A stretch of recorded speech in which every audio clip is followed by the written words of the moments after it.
Justement, c'est le maître mot de ta chanson sortie en 2005 à l'époque. Alors, c'était un véritable hymne pour toute une génération. C'était le 4 septembre ici à Abidjan.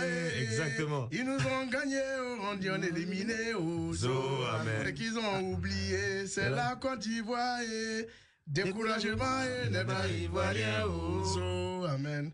Et les bas Soudan, ballon a fini, penalty à Yaoundé. Moi, s'il n'y avait pas gardien, ça n'allait pas rentrer. Il était écrit qu'on ira en Allemagne. Amen. Bon, je note aussi, bon, sans vouloir être mauvais, sans vouloir être mauvaise langue, il y avait le plongé à gauche. Salut. Ça, c'était un des moments forts de la chanson quand même. Est-ce que tu peux nous raconter l'histoire de ce morceau vraiment, parce que c'est quelque chose, encore une fois, qui a marqué des dizaines de générations? Oui, c'est la Fédération ivoirienne de football qui nous appelle par l'entremise de l'actuel président, parce que à l'époque, je crois que c'était le président Sidi Diallo, et c'est pas Idriss Diallo qui nous appelle. Tu veux dire le président de la fédération à l'époque? Oui, le président de la fédération à l'époque. Oui, la fédération à l'époque, c'est Jacques Anouma à l'époque. Jacques Anouma, oui. Jacques Anouma à l'époque, et c'est Idriss Diallo qui coordonne pour qu'on puisse faire la chanson. C'était commandé aussi par une marque de téléphonie que je ne citerai pas ici. Ouais. Et on devait chanter. Mais comme l'idée vient, parce qu'au départ, c'est Magique qui doit chanter la chanson. Mais comme toujours, il fallait avoir de l'ingéniosité. Parce qu'à l'époque, tu pouvais pas venir détrôner Gadjiseli dans les champs pour les éléphants. Donc, il fallait trouver quelque chose d'autre. J'ai dit, mais et si on faisait chanter les joueurs? Les gars me disent, oui, c'est compliqué parce que ils jouent pas dans les mêmes pays.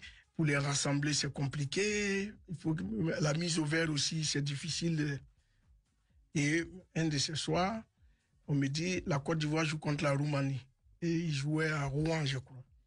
J'ai dit, président, Rouen, c'est à côté. Est-ce que quand ils finissent de jouer, on peut pas les mettre dans le bus pour qu'ils viennent nous trouver à Aubervilliers? Le studio, on l'avait fait à Aubervilliers. Dit, bon, on va essayer. Et puis, il dit, bon, on va préparer des sandwichs et tout ça. Parce qu'après le match, ils viennent, il faut qu'ils mangent et tout ça. Et puis, bon, les éléphants arrivent à Aubervilliers, ils descendent. Je leur dis, écoutez, la musique est déjà prête. J'ai déjà fait toute la chanson. J'ai chanté toute la chanson. Maintenant, chacun va choisir sa partie.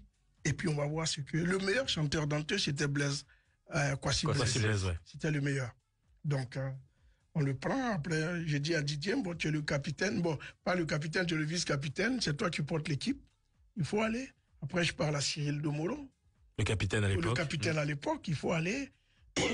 Aruna Dinda, Nekolo Touré disent, comme eux, ils ne savent pas chanter, ils vont faire à deux.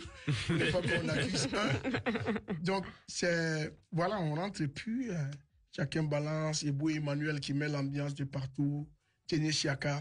Tout le monde fait et puis, ça donne ce que ça donnait. Mais après, je me suis dit, c'était pas mal quand même. Mais après, quand je m'assois, j'écoute, j'ai dit, mais ça, c'est un génie, quoi. C'est la première fois que toute une équipe nationale chante une chanson pour se soutenir elle-même. Et jamais une chanson n'a fait bouger aussi les Ivoiriens comme cette chanson en 2006. Ouais, quand j'y pense, j'en ai encore la chair de poule et cette chanson vraiment appartient à l'histoire. D'ailleurs, si vous nous suivez sur Facebook, vous avez les extraits du clip d'ailleurs avec la liesse populaire aussi, quand les Ivoiriens reviennent après le miracle de Khartoum, le miracle au Soudan. Vraiment, c'était une expérience incroyable et vraiment, pour certains ici, on a la chance d'avoir vécu ce moment-là, vraiment à Abidjan ce jour-là. En parlant